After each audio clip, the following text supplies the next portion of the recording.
안녕하세요. 내면 시스템 연구자입니다.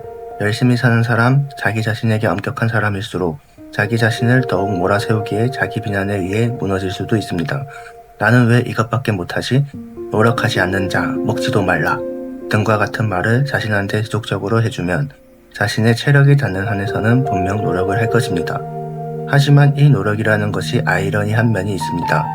체육이나 현장 일을 하는 것이 아니라면 우리나라 많은 일들은 머리, 즉 정신을 활용합니다. 체육이나 현장 일을 하더라도 자신의 능력을 더 키우기 위해서는 공부를 따로 해야 하는 것이 일반적이지요. 그런데 몸을 쓰는 것보다 머리를 쓰는 것이 뭔가 더 힘들게 느껴지고 머리를 쓰는 것이 잠도 더 많이 자게 만듭니다. 정신적인 체력이라는 것이 물질적으로 측정되기 어려우니 그저 무작정 기를 쓰고 노력해야 한다는 관점으로 많이 갑니다. 하지만 사실은 정신적인 체력이라는 것이 근육통보다 더 오래 고갈되기도 합니다. 우리는 그것을 번아웃이라고 부르지요. 번아웃이 쉽게 회복되지 않는 것은 내가 지쳐서 힘든 잘못의 원인을 나한테 돌려서 그런 것이 상당히 큽니다. 실패 경험, 과도한 업무, 인간관계 등도 번아웃의 원인이 되기도 하지만 번아웃은 근육통이 아니라 정신적인 피로인데도 불구하고 이것은 내 잘못이야 라고 하면서 결국엔 번아웃 중에 몸은 쉬어도 정신은 스스로에게 혹사를 시키고 있는 것이지요. 그러지 않으셔도 괜찮습니다.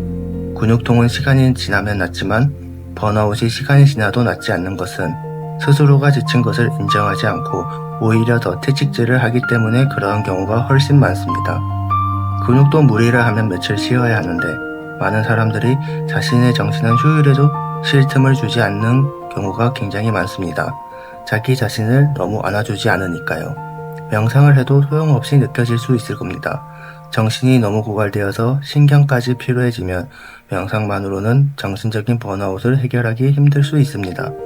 이때 필요한 것은 자신이 못나서 번아웃이 온 것이 아니라 내가 단순히 그동안 너무 많이 노력해서 지쳤다는 이해가 필요한 것입니다. 그동안의 성과가 크든 작든 내가 이미 많은 노력을 한 것이 사실이라면 자신이 그동안 노력한 것에 대한 과정을 안아주어야 합니다. 그리고 어느 정도는 자기 자신에 대해 관대해질 필요가 있습니다.